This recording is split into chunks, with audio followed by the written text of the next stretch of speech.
தமிழ்நாடு கடற்கரையில் olive ridley ஆமை இனங்கள் இறந்து கரை ஒதுங்கும் சம்பவங்கள் கடந்த சில தினங்களாக அதிகரித்து வருகின்றன.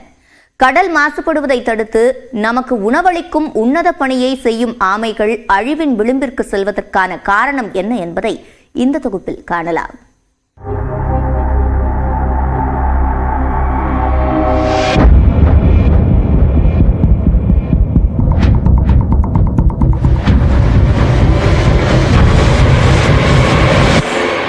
உலகில் பல ஆயிரம் ஆண்டுகளுக்கு முன்பு தோன்றி மனிதர்கள் உள்ளிட்ட பல உயிரினங்கள் நிலைத்து நிற்க முக்கிய காரணமாக இருப்பவை ஆமைகள். ஆலிவ் ரிட்லி ஆமைகள் என்று அழைக்கப்படும் இந்த சிற்றாமைகள் பங்குனி மாதத்தில் தங்களது இனத்தை பெருக்க தமிழ்நாடு கடற்கரைக்கு வருகின்றன. அதாவது நவம்பர், டிசம்பர் மாதங்களில் கிழக்கு கடற்கரை மற்றும் ஒடிஷா பகுதிகளில் ஆமைகள் முட்டையிடுகின்றன.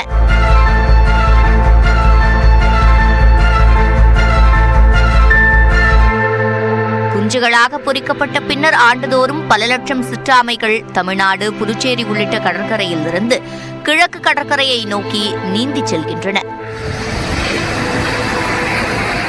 ஆனால் அண்மை காலமாக கடற்கரையில் ஆமைகள் உயிரிழப்பது அதிகரித்து வருகிறது.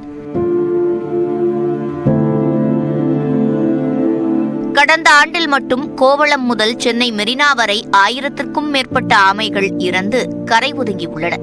இதனால் ஆமை இனங்கள் அழிந்துவிடுமோ என்ற அச்சம் எழுந்துள்ளது. நவீன முறையிலான மீன்பிடி முறையை பின்பற்றுவதால் ஆமைகள் உயிரிழப்பு அதிகரித்துள்ளதாக கூறப்படுகிறது. மீன்பிடி வலைகளிலும் படகுகளின் சுழல் விசிறிகளிலும் சிக்கி உயிரிழப்பதாக இயற்கை ஆர்வலர்கள் தெரிவிக்கின்றனர். விசை படகுகள் 3-4 கிலோமீட்டருக்குள்ள மீன் பிடிக்கும் பொழுது அதனுடைய வலைகள் எல்லாம் மாட்டி மூச்சு திணறி இறந்து போகின்றன. ஏன்னா ஆமைகள் காற்றை சுவாசிக்கும் உயிரினத்தை சேர்ந்தது. கடலின் மேல் பரப்புக்கு 40-45 நிமிடங்களுக்கு ஒரு முறை வந்து சுவாசிச்சு செல்ல வேண்டும்.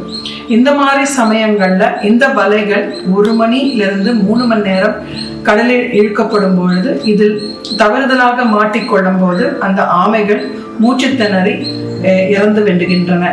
ஆனால் வடகிழக்கு பருவமழை காலம் தவறியதும் வடக்கு நோக்கி செல்ல வேண்டிய காற்று தெற்கு நோக்கி வீசுவதும் உயிரிழப்பு அதிகரிப்பதற்கு காரணமாக இருப்பதாக மீனவர்கள் தரப்பினர் தெரிவித்துள்ளனர்.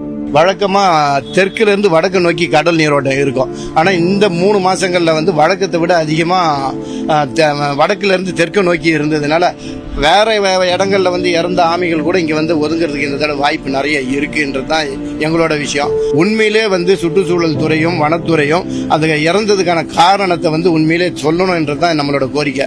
உண்மையிலே சொன்னாங்கன்னா அதோட உயிரிழப்புக்கு என்ன காரணம்னு தெரிஞ்சோம்னா இதுக்கப்புறம் அந்த மாதிரியான சூழல் வராம உண்மையிலே மீனவ மக்களும் சரி, அதிகாரிகளும் சரி உட்காந்து அடுத்த ஆண்டுகள்ல இருந்து 1 மாசம் முன்கூட்டியே அதுக்கான விழிப்புணர்வு கூட்டங்களை நடத்தி எந்த மாதிரியான தொழில் இந்த இடங்கள்ல இந்த குறிப்பிட்ட நாள்ல சரியா இருக்கும்ன்றதை நம்ம பேசினா சரியா வரும்ன்றது எங்களோட கோரிக்கை. கடலில் உள்ள ஜெல்லி மீன்களை இந்த ஆமைகள் அதிகம் விரும்பி சாப்பிடுவதால் கடல் மாசுபாடு தடுக்கப்படுகிறது.